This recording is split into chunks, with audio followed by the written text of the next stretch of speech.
Hi everyone. இந்த வீடியோவில் Jerome எழுதின த பைசைக்கிள் ரைடு அப்படிங்கிற ஷார்ட் ஸ்டோரியோடைய சம்மரி பார்க்க போகிறோம். அதுக்கு முன்னாடி நம்ம சேனலை சப்ஸ்கிரைப் பண்ணிடுங்க. மறக்காமல் பக்கத்தில் இருக்கிற பெல் ஐக்கானை கிளிக் பண்ணுங்கள். அப்போ தான் நான் போடுற நிறைய வீடியோஸோடைய நோட்டிஃபிகேஷன் உங்களுக்கு வரும். ஜெரோம் இவர் வந்து 2 May 1859 14 June 1927 வரைக்கும் வாழ்ந்த ஃபேமஸ் இங்கிலீஷ் ரைட்டர், அப்புறம் ஹியூமரிஸ்ட்டும் கூட. இவருடைய பெஸ்ட் காமிக் ட்ராவலாக் அப்படிங்கிறது 3 Men in a Boat. இதை வந்து 1889 பப்ளிஷ் பண்ணியிருக்காங்க. இதே மாதிரி நிறைய எஸ்ஸேஸ் அவர் எழுதியிருக்கார். Idle thoughts of an idle fellow, அப்புறம் second thoughts of an idle fellow, 3 Men on the Bummel அப்படிங்கிற ஒர்க்லாம் இவங்க எழுதியிருக்காங்க. சரி, வாங்க நம்ம இந்த பைசைக்கிள் ரைடு அப்படிங்கிற இந்த ஷார்ட் ஸ்டோரியை பற்றி பார்த்துடலாம். இதனுடைய டைட்டில் வந்து எ பைசைக்கிள் இன் குட் ரிப்பேர் அப்படிங்கிறது தான். ஸோ இதை டைட்டில் பார்க்கும்போதே நமக்கு தெரிய வரும், ஒரு ஹியூமரஸ் ஸ்டோரி, ஒரு கொஞ்சம் ஃபன்னியான ஸ்டோரி தான். சரி, வாங்க இந்த எ பைசைக்கிள் இன் குட் ரிப்பேர் அப்படிங்கிற இந்த ஷார்ட் ஸ்டோரியோடைய சம்மரியை பார்த்துடலாம். ஸோ நரேட்டர் ரீடர்கிட்ட இன்ட்ரடியூஸ் பண்ணுறாரு. நம்ம ஜெரோமே இந்த ரீடர்கிட்ட சொல்கிறாரு என்ன அப்படின்னா, அவரும் அவருடைய ஃப்ரெண்டும் நெக்ஸ்ட் டே ஒரு லாங் பைசைக்கிள் ரைடு 2 பேரும் சேர்ந்து போகலான்னு பிளான் பண்ணியிருக்கிற விஷயத்த ரீடர்கிட்ட ஷேர் பண்ணுறாங்க. அதனால் நம்மளுடைய ஆத்தர் வந்து ஏர்லி மார்னிங் வேக்கப் பண்ணிவிட்டு எல்லாம் ரெடி பண்ணலான்னு நினைக்கிறாரு. இதுலேருந்து என்ன தெரிய வருது அப்படின்னா, நம்ம ஆத்தர் வந்து ஏர்லி மார்னிங் எந்திரிக்கிறவர் கிடையாது. பட் இருந்தாலும் அந்த லாங் பைசைக்கிள் ரைட் போகணுன்னு சொல்லி பிளான் பண்ணியிருந்தாங்க இல்லையா, அதனால தன்னை தயார் பண்ணிக்கிட்டு ஏர்லி மார்னிங் எழுந்துடுறாரு. இப்போ ஆத்தர் வந்து அவருடைய ஃப்ரெண்டுக்காக கார்டனில் ஒரு 1/2 hour வெயிட் பண்ணிட்டு தான் இருக்காங்க. அது வரைக்கும் அவர் வரவே இல்லை. இப்போ 1/2 hour கழிச்சு அவர் ஃப்ரெண்டு வந்ததுக்கப்புறம் அவரை இவ்வளோ நேரம் லேட் பண்ண வச்சார் இல்லையா, அதாவது லேட்டாக இவரை காத்திருக்க வச்சார் இல்லையா, அதை பற்றிலாம் அவர் ஒரி பண்ணாமல் சரி பரவாயில்ல, இப்போ ஓகே அதை பற்றிலாம் பொருட்படுத்தாமல் இப்போ அந்த சைக்கிளை பற்றி என்கொயர் பண்ணுறாரு. ஓகே, இது எப்படி ஒர்க் ஆகும், எப்படி உன்னோட சைக்கிள் ஒர்க் ஆகுது அப்படின்னு சொல்லி கேட்கும்போது அதுக்கு நம்ம ஆத்தர் வந்து ஆன்சர் பண்ணுறாரு. அவருடைய கொஷின் கேட்டார் இல்லையா, அதுக்கு இவர் ஆன்சர் பண்ணுறாரு.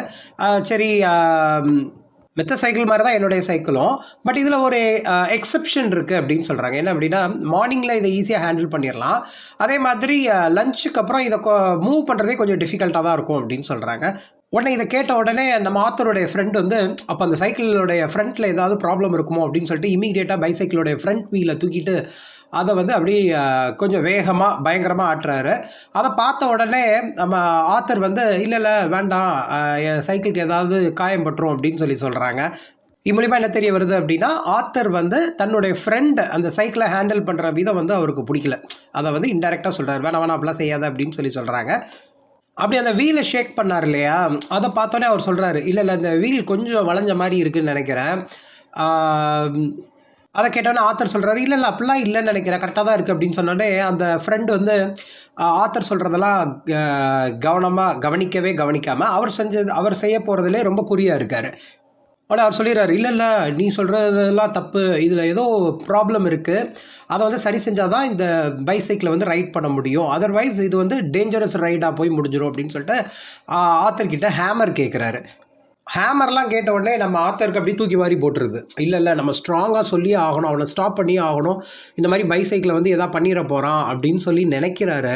பட் அதே நேரம் அவருக்கு ஒரு திங்கிங் வருது, என்ன அப்படின்னா, மேபி தனக்கு தெரியாதது அவர் ஃப்ரெண்டுக்கு தெரிஞ்சிருக்கலாம் பைசைக்கிளை பற்றி, அதனால தான் அவன் வந்து ரொம்ப ப்ராம்ப்டாக ஃப்ரண்ட் வீல் வந்து சரியில்லை அப்படின்னும் ஹேமர்லாம் கேட்குறான் போல்க அப்படின்னு சொல்லி நினைக்கிறாங்க. ஸோ இதை மனசில் வச்சுட்டு அந்த டூல் ஷெட்டுக்கு போகிறாரு. அங்கே வந்து அவர் தேவையான விஷயத்தெல்லாம் ஃபைண்ட் அவுட் பண்ணி அந்த தேவையான டூல்ஸ், அந்த சைக்கிள் ரிப்பேரிங் டூல்ஸ் எல்லாம் எடுத்துகிட்டு வந்து கொடுத்தாச்சு. ஸோ அவர் எதிர்பார்த்த மாதிரி அந்த சைக்கிளை வந்து பாட்டாக பிரித்து போட்டாச்சு. அதிலேருந்து சில பால் பியரிங், அந்த சின்னதாக இருக்கும் இல்லையா, அது வந்து அப்படி அதை கலட்டும் போது அப்படி உருண்டு ஓடுது.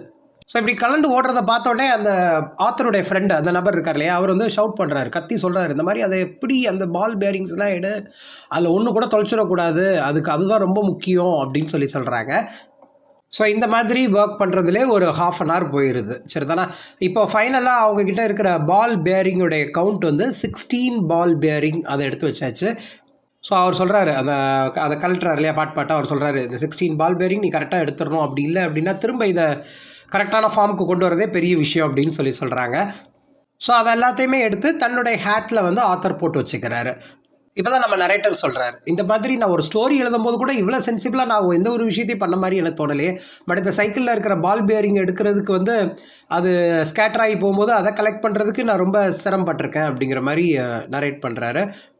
ஸோ இப்போ அப்படியே ஒன்றா பார்த்துட்டு இருக்கும்போது அகெயின் அந்த செயினை பார்க்குறாங்க. சரி தானே, அதில் அந்த சைக்கிள் செயினை பார்க்கும்போது அந்த கியர் கேஸை ரிமூவ் பண்ணி அதை நம்ம செக் பண்ணணும், அதில் ஏதாவது ப்ராப்ளம் இருக்கும் போல்க்க அப்படின்னு சொல்லிட்டு அதை ஓப்பன் பண்ணுறதுக்கு டூல் கேட்டு அதையும் ஓப்பன் பண்ணியாச்சு. இதை பார்க்கும்போது ஆத்தருக்கு வந்து பரவாயில்ல, நம்ம ஃப்ரெண்டு வந்து ரொம்ப எக்ஸ்பீரியன்ஸ்டு ஃப்ரெண்டாக இருக்கான், எல்லா விஷயத்துலையும் எதில் தப்பு இருக்குது எதுங்கிறத அழகாக ஃபைண்ட் அவுட் பண்ணிடுறானே அப்படின்னு சொல்லும் பொழுது அந்த ஃப்ரெண்டு சொல்கிறாரு, அந்த கியர் கேஸ் தான் ரொம்ப இம்பார்ட்டண்ட், அதில் ஏதாவது ப்ராப்ளம் இருந்துச்சு அப்படின்னா கண்டிப்பாக இந்த மிஷினே நம்ம விற்க வேண்டிய நிலமை தான். ஏன்னா இதை சரி பண்ணுறேங்கிற பேரில் வந்து நம்ம ட்ரை அவுட் பண்ணோம் அப்படின்னா அதை விட புதுசு வாங்குறதே சீப்புன்னு நான் நினைக்கிறேன். ஸோ இதுதான் பர்ஃபெக்டாக இருக்கணும் அப்படிங்கிற சஜஷன் அவங்க கொண்டு வர்றாங்க. சரி தானே, அப்படி பேசிக்கிட்டே ஒரு 5 மினிட்ஸில் அந்த ஃப்ரெண்டு இருக்கார் இல்லையா, அவர் வந்து 5 மினிட்ஸில் அந்த கியர் கேஸை அப்படியே பாட்டத்துக்கு போட்டாச்சு. இப்போ அதுவுமே அந்த கியர் கேஸுமே 2 பீஸாக அந்த கிரேவல் பாத் அந்த வழியில் வந்து 2 பக்கம் கிடக்குது. இப்போ அதை திரும்ப டைட் பண்ணுறதுக்கு ஸ்க்ரூ தேடுறாங்க. அந்த ஸ்க்ரூ எங்கே போச்சுன்னே தெரில. அதுவே ஒரு மிஸ்ட்ரி மாதிரி, ஆகா இங்கே தானே ஸ்க்ரூ போட்டோம் அப்படின்னு சொல்லி கொஞ்சம் நேரம் தேடுறாங்க. ஸோ இந்த மாதிரி சின்ன சின்ன விஷயத்த நினைக்கிறாங்க. ஐயோ அவர் புலம்புறாரு, என்னடா சின்ன விஷயத்த கூட இவன் தொலைச்சிட்டானே அப்படின்னு சொல்லி ஆத்தர் நினச்சிட்டே ஃபீல் பண்ணிவிட்டு ஒரு பர்டிகுலர் பாயிண்டில் என்ன நினைக்கிறாரு அப்படின்னா, இதுக்கு மேலே இவனை சரி பண்ணுறேங்கிற பேரில் இவனை பண்ண விட்டோம் அப்படின்னா இவன் வந்து எல்லாத்தையும் கொலாப்ஸ் பண்ணி விட்ருவான், இவனை வந்து தடுத்து அடிச்சு துரத்திட வேண்டியதான், கேட்டை விட்டு அப்படியே கழுத்தை பிடிச்சி நினச்சி வெளியே அனுப்பி விட்றலான்னு நினைக்கிறேன் அப்படின்னு திங்க் பண்ணுறாரு. இருந்தாலும் ஆத்தர் நம்ம ஜெரோம் அவருடைய மைண்ட் எப்படி ஃப்ரேம் ஆகுது அப்படின்னா, சரி பரவாயில்ல, மித்தவங்களுடைய ஃபீலிங்ஸை ஹர்ட் பண்ண வேண்டாம், சரி தானே, ஏன்னா அவன் ஏதோ செய்யணும்னு சொல்லி ஸ்டார்ட் பண்ணியிருக்கான், சரி அதை முடிச்சிடட்டும், அதை அப்படி கம்ப்ளீட்டாக ஸ்டாப் பண்ணி அவனை ஹர்ட் பண்ணுற மாதிரி இது நடந்துடக்கூடாது அப்படின்னு சொல்லி அவர் மைண்டை திரும்ப சேஞ்ச் பண்ணிக்கிறாரு.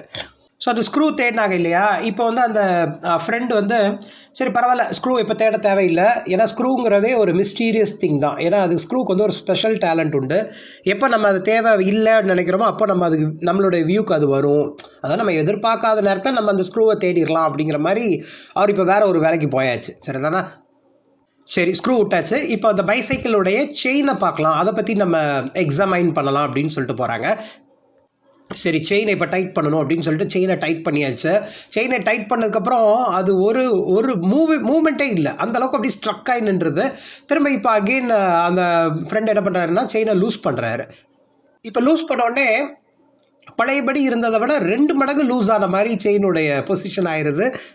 சரி இப்போ என்ன பண்ணலான்னா அந்த ஃப்ரண்ட் வீலை சைக்கிளில் ஃபிக்ஸ் பண்ணிடலாம் அப்படின்னு சொல்லி நினைக்கிறாங்க. இப்போ அந்த ஃப்ரண்ட் வீல் பிளேஸ் பண்ணுற ஃபோக்கை வந்து அந்த பைசைக்கிளோட ஃபோக் இருக்கு இல்லையா, அதை வந்து அந்த ஆத்தர் வந்து பிடிச்சிக்கிறாரு. ஏன்னா அதில் தான் இப்போ அந்த ஃப்ரண்ட் வீலை ஃபிக்ஸ் பண்ணுறதுக்கு நம்ம ஆத்தருடைய ஃப்ரெண்டு வந்து ட்ரை பண்ணிகிட்டு இருக்காரு. பட் அவரால் ஃபிக்ஸ் பண்ணவே முடியல.